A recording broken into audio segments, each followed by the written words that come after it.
vamos começar agora a nossa leitura.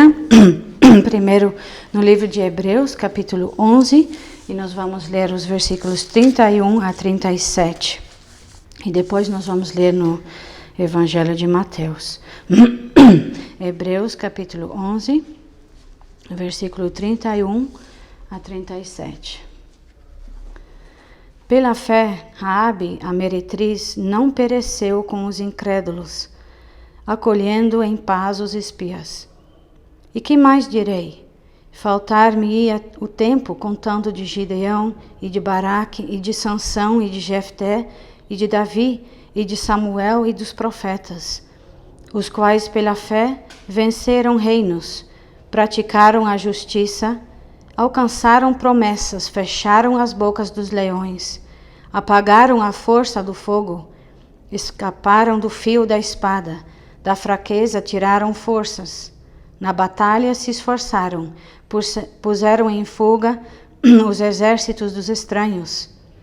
As mulheres receberam pela ressurreição os seus mortos, uns foram torturados, não aceitando o seu livramento, para alcançarem uma melhor ressurreição. E outros experimentaram escárnios e açoites e até cadeias e prisões.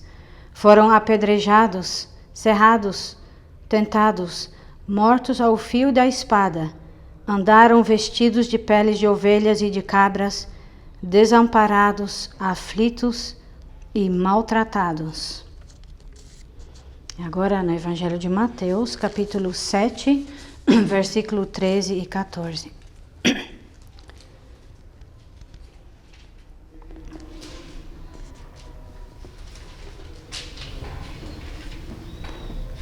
As palavras do Senhor Jesus.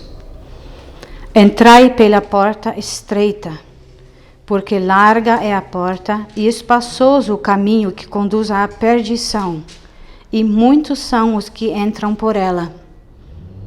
E porque estreita é a porta e apertado o caminho que leva à vida, e poucos há que a encontrem. Estes versículos, as palavras do Senhor Jesus, talvez parecem não ter nada a ver, né, com as lições que nós acabamos de fazer, essa série que termina hoje. Hoje nós vamos fazer uma revisão dessas lições que nós fizemos nas últimas semanas. Mas aqui o Senhor Jesus está falando sobre dois caminhos, né? Um caminho largo e um caminho estreito. E nesses dois caminhos há dois tipos de pessoas, em cada caminho um tipo de pessoa. E nas lições que nós aprendemos estas semanas, nós aprendemos sobre esses dois tipos de pessoas, cada um indo a um rumo diferente, né?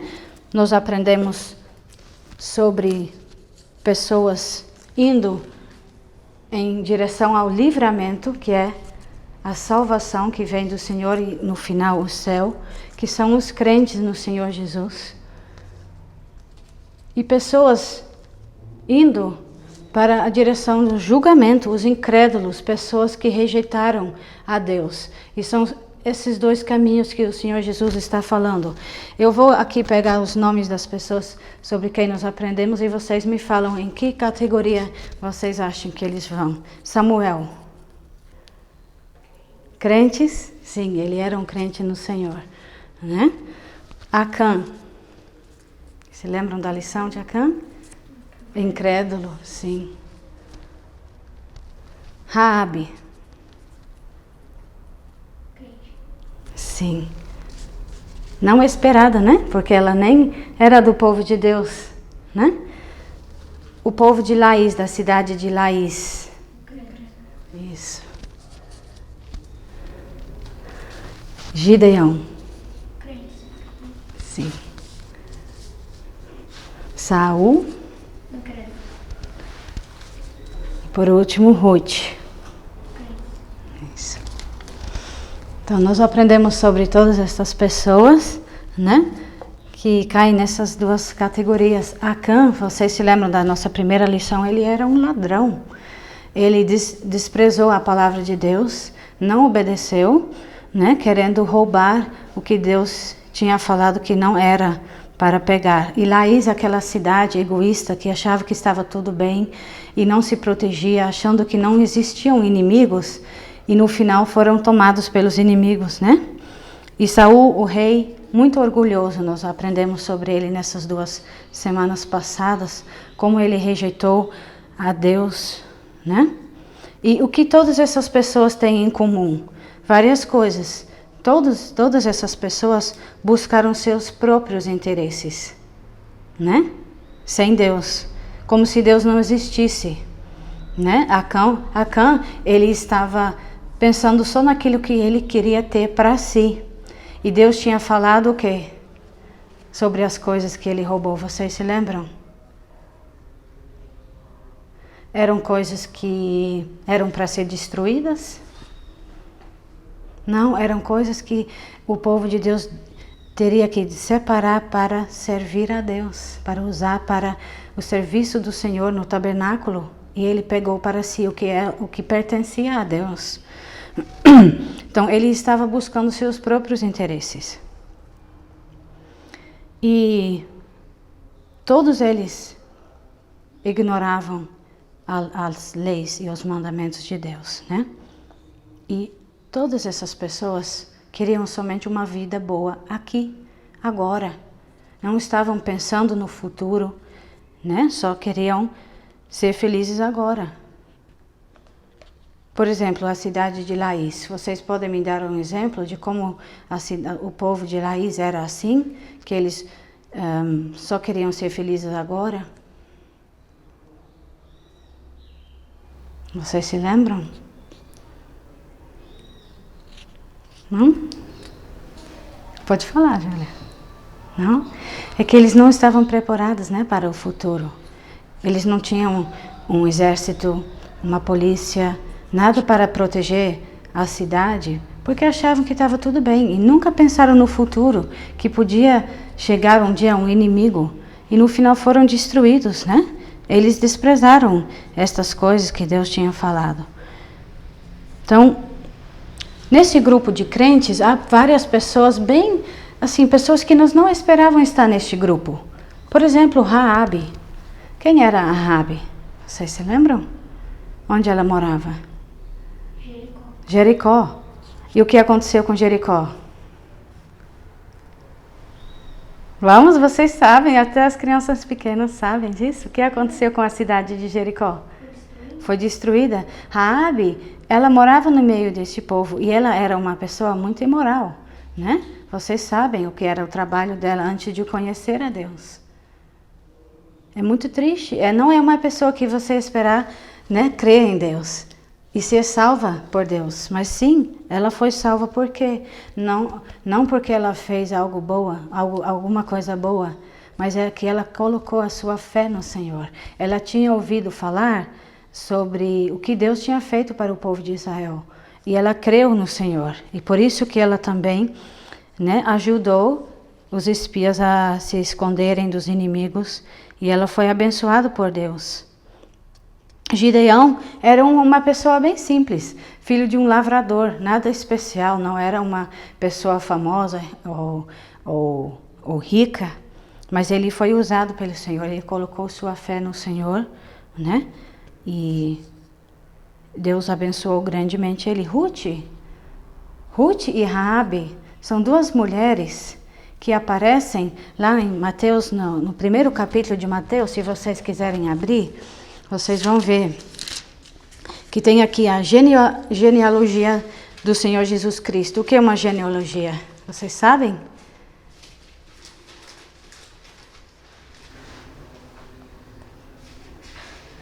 É uma lista que começa lá no início, falando o filho de quem, filho de filho, de filho, de filho, de filho, até chegar no Senhor Jesus, mostrando quem eram seus pais, né? A origem do Senhor Jesus Cristo, até que ele nasceu, de que família ele nasceu. E sabe quais são as 2 mulheres nesta lista?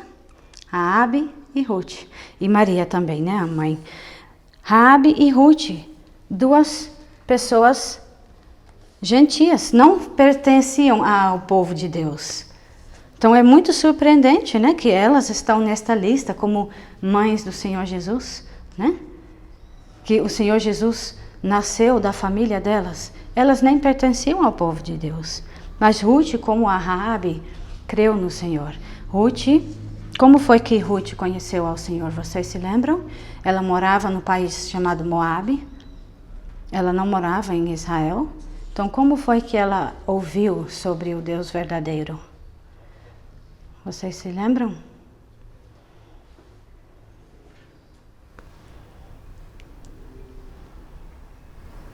Pedro, se lembra? Como foi que Ruth ouviu a palavra de Deus? Conheceu ao Deus verdadeiro. Ela morava num país, numa nação que adorava falsos deuses. Como foi que ela conheceu ao Deus verdadeiro? Vocês sabem? Uma família de Belém chegou. Isso. Lembra de Noemi?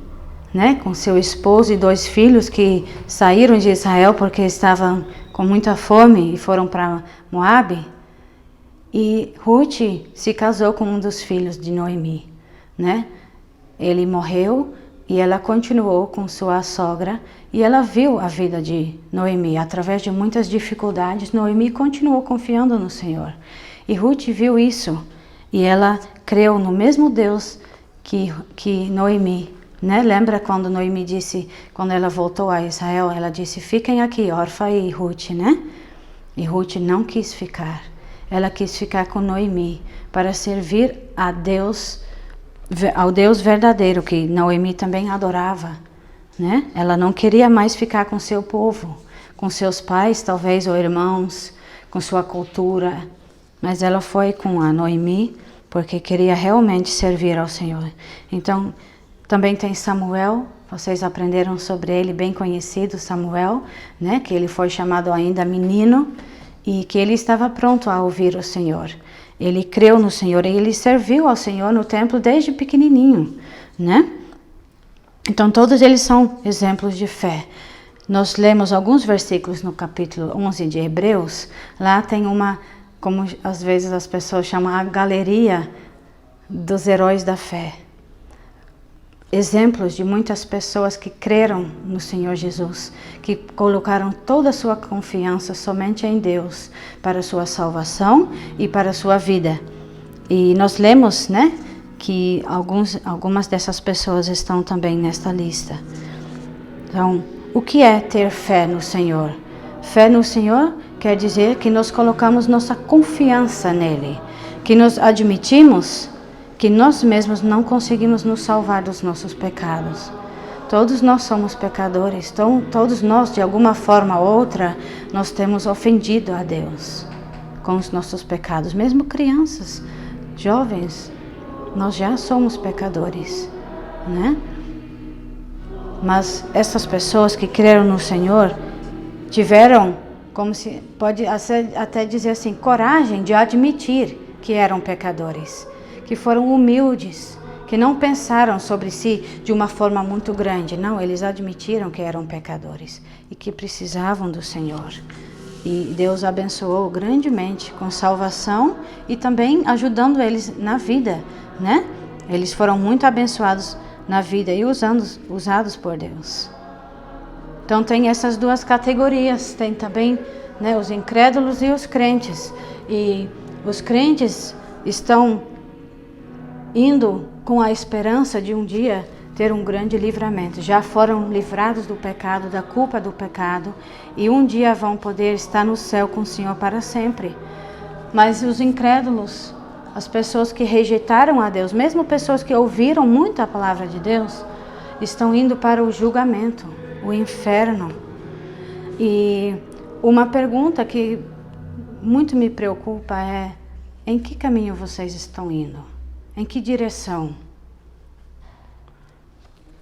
Se nós estamos na igreja ouvindo a palavra de Deus, todos os domingos, lendo a palavra de Deus em casa, até decorando muitos versículos da Bíblia, isso é ótimo, mas isso não vai nos levar para o céu. Então, eu espero que esta pergunta também preocupe vocês. Onde vocês estão indo? Em que caminho vocês estão? Vocês às vezes pensam sobre isso, refletem sobre isso, né? Às vezes, quando vocês estão lendo a palavra de Deus em casa, vocês parem para pensar: para onde a minha vida está indo? O que eu desejo? Eu sempre ouço a palavra de Deus, mas será que eu já realmente dei ouvidos? Será que eu realmente já respondi ao chamado do Senhor para me arrepender dos meus pecados? Ou será que você ainda não quer admitir que você é realmente um pecador? Que você precisa da salvação que somente o Senhor pode dar? Isso é uma grande pergunta. E eu espero que vocês pensem sobre isso com grande seriedade.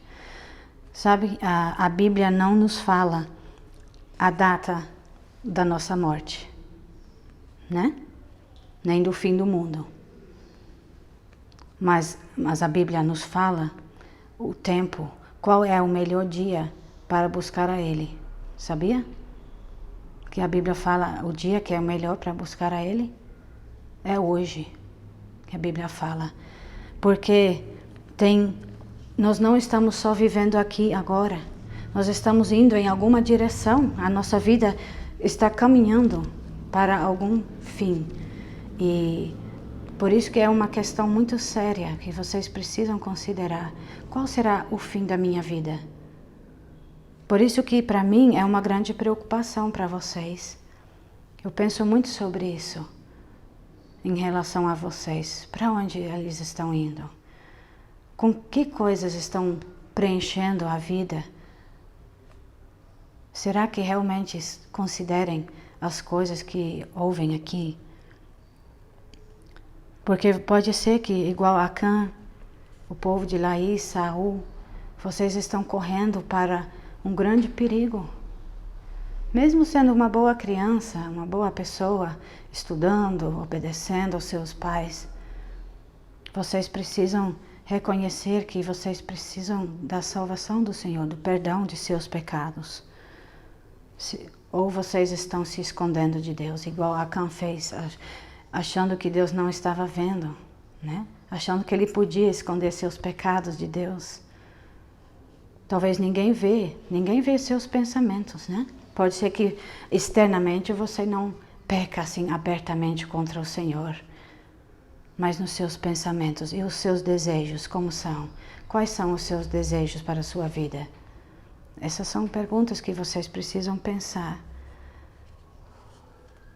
Ou talvez você imagina que não existem perigos para a sua alma, que não existe um inimigo que está sempre tentando levar você para mais longe de Deus possível. Satanás, ele existe sim.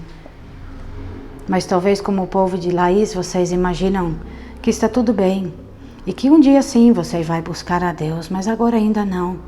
E você não percebe que o inimigo já está começando a tomar conta da sua vida? Pelas influências na escola, dos colegas, de algumas coisas que são ensinadas nas escolas, as coisas que você vê na internet ou assiste. Essas coisas influenciam a sua mente e podem te levar a muito longe de Deus. Ou talvez você é como Saul, governado pelo orgulho, e realmente você pensa assim, ó, no dia que eu puder, eu não vou mais estar aqui, vou sair, vou deixar essas coisas, eu quero viver a minha vida como eu quero, como o pastor leu hoje no início do culto, que tem pessoas que falam em seu coração, não há Deus. Talvez você pense assim, ou você chega a pensar assim no futuro. Isso é muito orgulhoso e muito perigoso. Lembra 2 semanas atrás que eu dei o exemplo daquele homem que estava perto do abismo? Aquela foto que eu te mostrei, né? E os amigos dele chamando ele para parar, né? É isso que nós estamos fazendo aqui para vocês. Parem, pensem, para onde está indo a minha vida? Não sabemos quando nós vamos morrer, quando vamos ter o fim da nossa vida. Eu li num livro sobre o pastor Spurgeon, que todos vocês já ouviram falar, né? Que era pastor lá em Londres, no Tabernáculo. Ele teve 2 filhos gêmeos. E um dia ele levou os 2 meninos para o cemitério com uma fita métrica. Estranho, né? Ele disse, meninos, peguem uma fita métrica que a gente vai no cemitério. Por que será? Quando chegaram lá, começaram a ver os túmulos. E ele disse, meninos, vai lá naquele pequeno lá e mede, vê qual é a medida desse túmulo. E eles mediram. Depois Spurgeon pegou a fita métrica e mediu os meninos. O túmulo era menor que os meninos. O que você acha que ele estava tentando ensinar aos meninos? A nossa vida pode acabar quando nós somos bem pequenos ainda. Crianças menores de vocês já morreram. A nossa vida é muito breve. Uma lição muito séria que ele deu aos seus filhos, né? O meu pai não fez isso comigo, não. Ele nunca levou eu passear no cemitério com uma fita métrica. E não precisamos, mas a ideia é muito importante para nós, né? Há muitas crianças mais novas que vocês que já passaram desta vida. É muito sério você pensar e parar. Para onde eu estou indo? Se eu morrer amanhã, para onde vai a minha alma? Essa é uma questão muito séria. E o meu grande desejo para cada um de vocês é que vocês estejam entre os crentes. As pessoas que buscaram ao Senhor, como as pessoas que nós aprendemos aqui.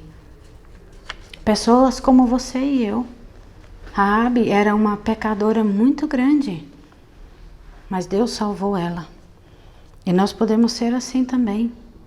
E nós podemos ser salvos já agora. E se você não morrer agora, mas daqui 80 anos, seria muito bom. Você vai ter uma vida muito útil ao Senhor. Você vai experimentar muita alegria que o outro grupo não tem. Você acha que Acã ficou feliz com as coisas que ele roubou? Com os pecados que ele cometeu? Deu felicidade para ele? Não, porque ele tinha que esconder, né? E a consciência dele, imagina. Ele estava o tempo todo com medo de alguém descobrir o que ele tinha feito. E é isso que o pecado faz. O pecado não nos deixa em paz. A nossa consciência vai nos acusando o tempo todo. Ah, você lembra que você fez? Ainda bem que ninguém viu, porque se alguém tivesse visto, se a minha mãe soubesse. E assim vai a nossa consciência nos perturbando, não deixando-nos em paz. Somente o Senhor Jesus pode nos dar essa paz, já nesta vida, né? Os incrédulos andam muito desprotegidos de sua culpa, dos perigos da vida e na morte, né? Mas o meu desejo para vocês é que vocês parem para pensar sobre esta questão que nós sempre falamos aqui para vocês, não só porque nós não temos outras coisas para falar, mas porque é a questão mais importante e que realmente nós desejamos que vocês também possam conhecer o Salvador que nós conhecemos, que nós experimentamos. Uma grande alegria, uma paz tão grande quando Deus perdoa os seus pecados, quando Ele tira de você essa culpa, essa consciência pesada. É maravilhoso. Se só nos admitimos que nós somos pecadores e pedimos perdão, nós podemos experimentar os grandes cuidados do Senhor. Mesmo em dificuldades, crentes também passam por dificuldades, como nós lemos no livro de Hebreus. O que nós lemos? O que aconteceu com a maioria deles? Foram apedrejados, cerrados, tentados, mortos ao fio da espada, desamparados, aflitos, maltratados. Isso não parece uma vida boa, né? Mas foi a melhor vida que eles viveram. Porque o Senhor ajudou através de cada coisa. E no final disso, no final da vida, eles chegaram no céu e estão com o Senhor sem sofrer, sem tristeza, sem lágrima nenhuma, sem culpa, sem nunca mais poder pecar. E para viver eternamente. Isso não é maravilhoso? Então, quando você pensar sobre isso e você descobrir que você ainda está no caminho que vai para o julgamento, para o inferno, há um caminho de volta. O Senhor Jesus, Ele nunca pecou. Ele veio a este mundo para pagar o preço que nós deveríamos pagar. Como canta aquele hino, né? Que o túmulo que era dele devia ser meu. Ele morreu para salvar pecadores, para que nós possamos viver para sempre.